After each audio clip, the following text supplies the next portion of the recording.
Let me finish and then we can cuddle. You're so demanding, babes.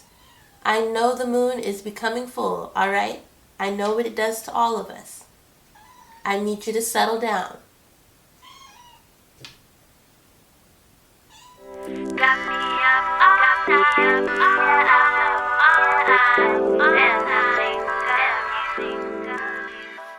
Hello, hello.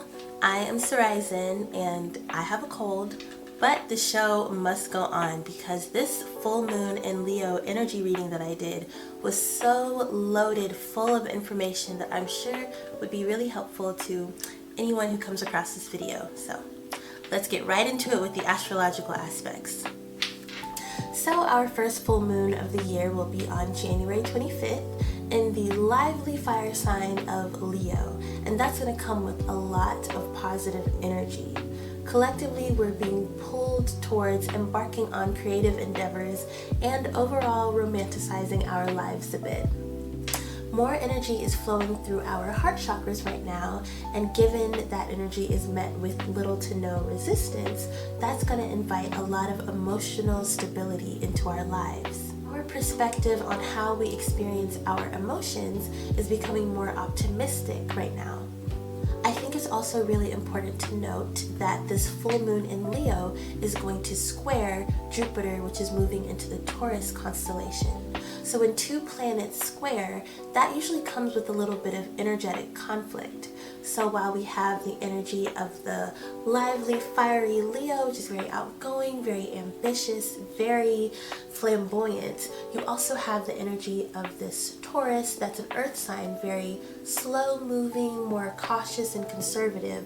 So that can show up in our lives as a little bit of stagnancy, procrastination, or even indecisiveness. So it is up to us to balance giving energy to our work, pouring love into our passions, while also holding space for self-care amidst all of our ambitious goals.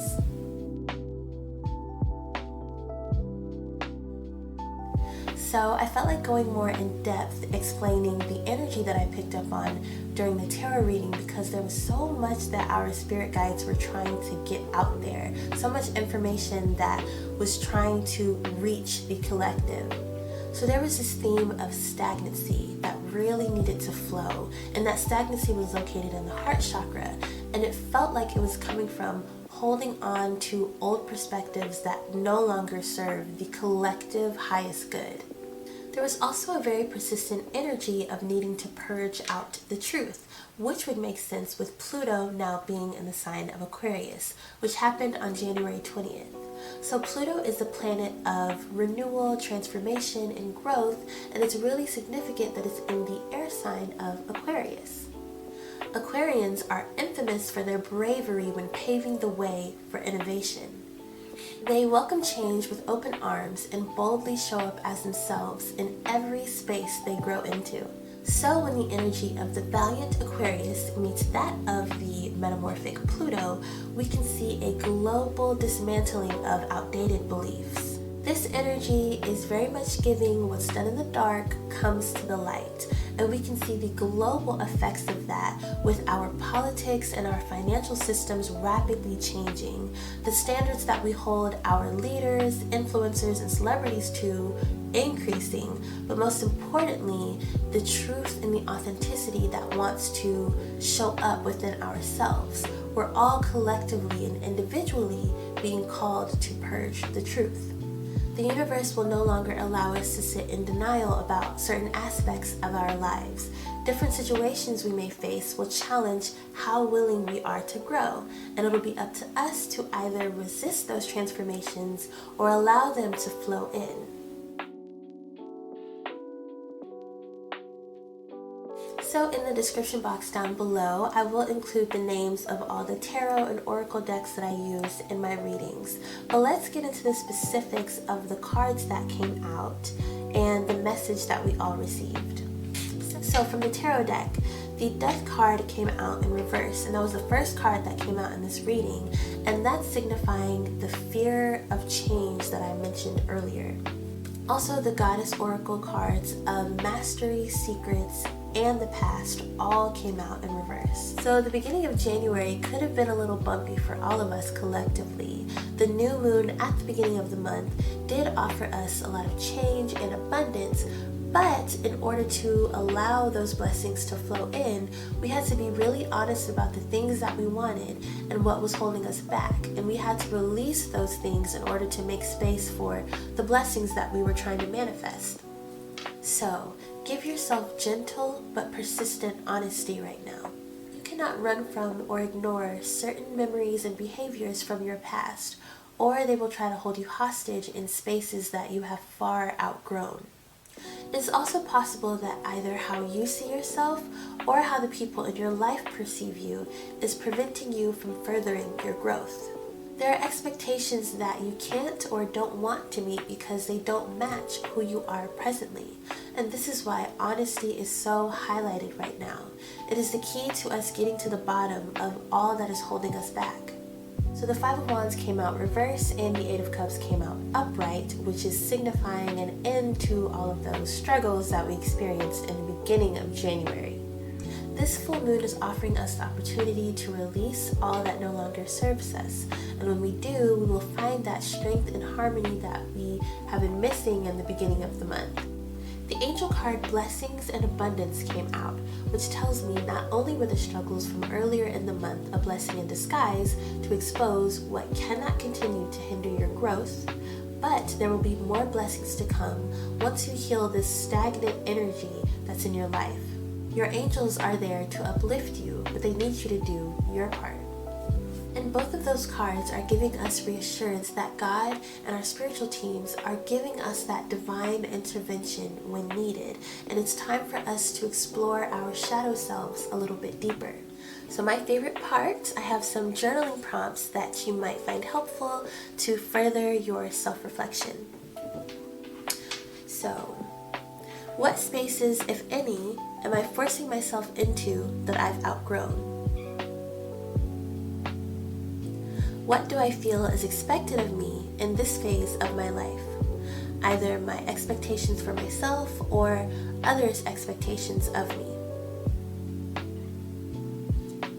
What positive practices can I incorporate into my life to show myself more compassion, empathy, and self-acceptance? Do I possess any fears or limiting beliefs preventing me from accepting unconditional love? And how can I begin to release these fears and limiting beliefs? So I will also be posting a meditation video to go along with this full moon energy that's all about forgiveness, self-acceptance, and releasing what could be holding that energy in your heart chakra pretty stagnant. So getting it flowing freely. Once I've posted it, that link will be in the description below. So we're going to have a commercial break, and I'm going to tell you about some lesser known herbs that you might really want in your household right now in the winter months. I know for Texas there's this icky respiratory bug that is spreading like wildfire, but I think most of America really is experiencing a bunch of colds right now.